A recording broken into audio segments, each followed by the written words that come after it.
Hello, everyone. It's time for Fast Facts and Features with me, the brand ambassador for Ethical Flooring.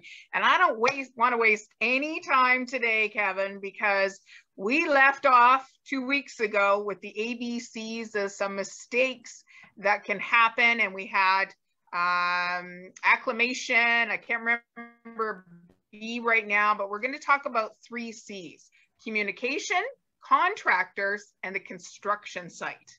So let's talk about, say, some mistakes that have happened in communication. And I, for one, before you start talking, are going to fully admit to guys, I made that sign and weeks and weeks went by and there was a spelling mistake.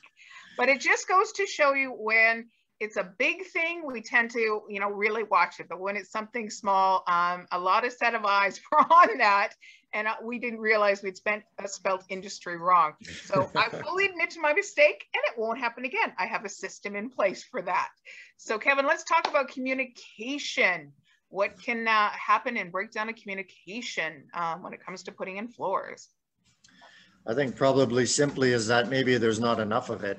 Oh, okay. Yeah, it's easy to assume many things in the construction industry, to assume things are going as they planned, or to assume somebody's on the same page as you, or to assume that the client is ready for you when we had agreed upon a previous date. So I think definitely as time has gone on, the increase in the communication levels, has also accelerated. And some people say maybe we're over communicative, but I don't think that's possible. And as we bring on new project managers, as we grow and hire, communication is actually one of the key things that we talk about right off of the get-go, because as we know, there's so many things that can go wrong in construction, or so many miscommunications that can happen. So having everything documented, forthright, so everybody's on the same page, absolutely key to success in our industry. So I'm going to just kind of throw out there, because in this day and age, we know like this is a method of communication that we are using today to get, fast facts and features out.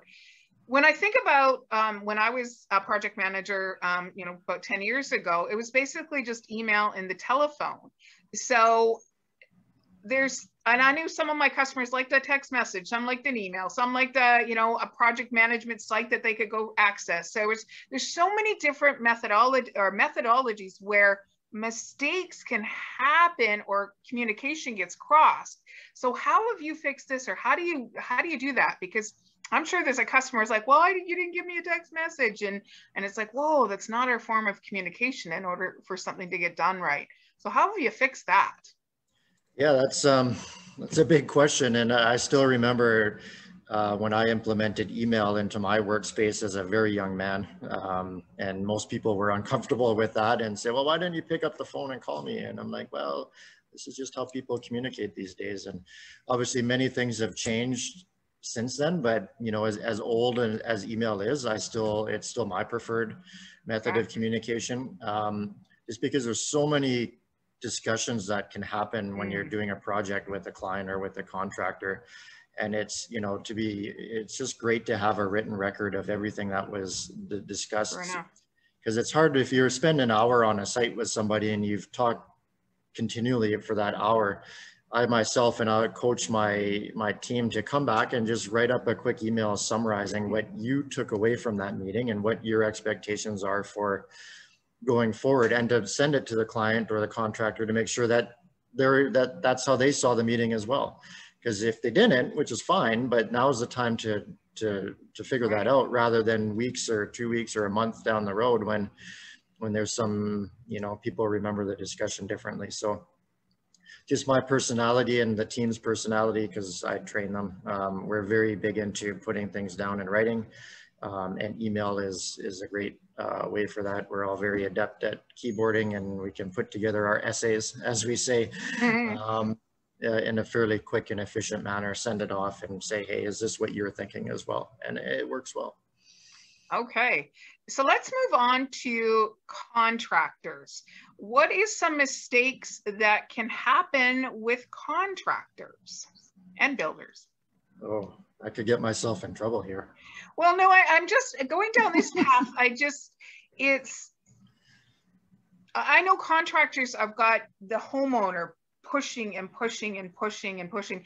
And once again, when I was a project manager, and it was like, just get the floor in, just get the floor in. Like, our homeowners want to get moved in.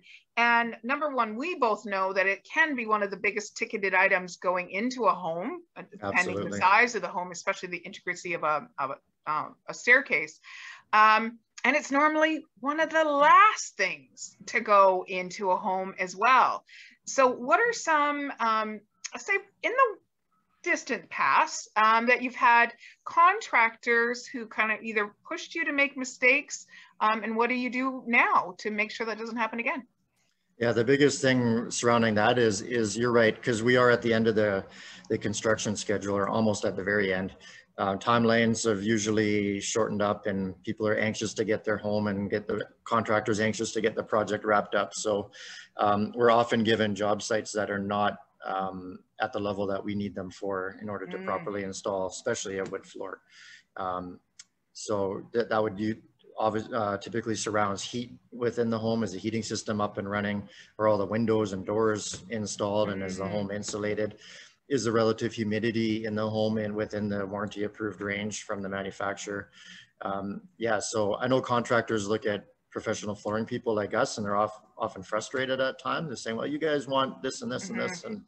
But it's just the reality of, especially with a hardwood floor. Like you said, we're not going to install a $100,000 hardwood floor, or any hardwood floor, with any impression that it may fail because of inappropriate site conditions. So that's definitely the biggest challenge. And, we work with contractors to make it happen. And, if somebody needs to rent dehumidifiers to make it work, or heaters, or, we'll make it happen, and we'll work with them. But, in the beginning, when I was younger and more, less sure of myself and what was right, I would often get pushed into doing things that I knew weren't ideal.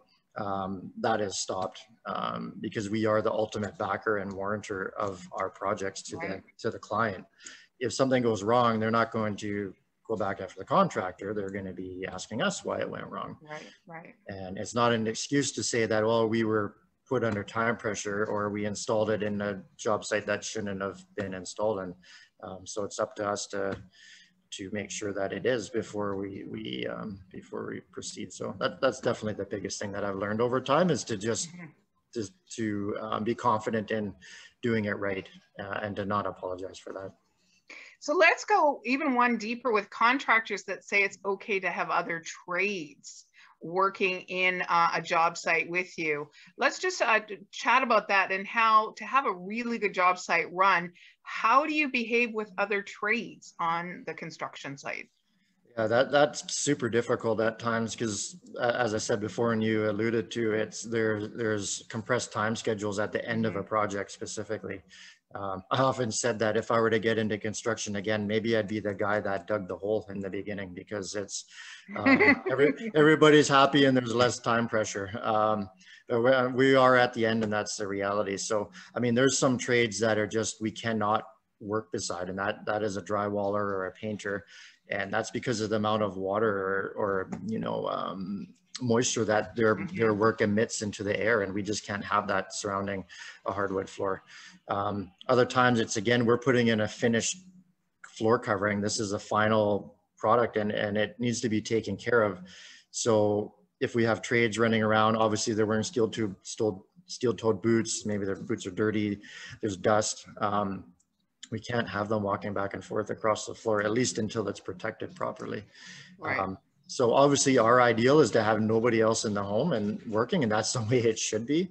Is that the reality in every case? It's not, but a really good builder and a really good project manager will recognize that we're going to do our best work if we're given the proper conditions to do it in.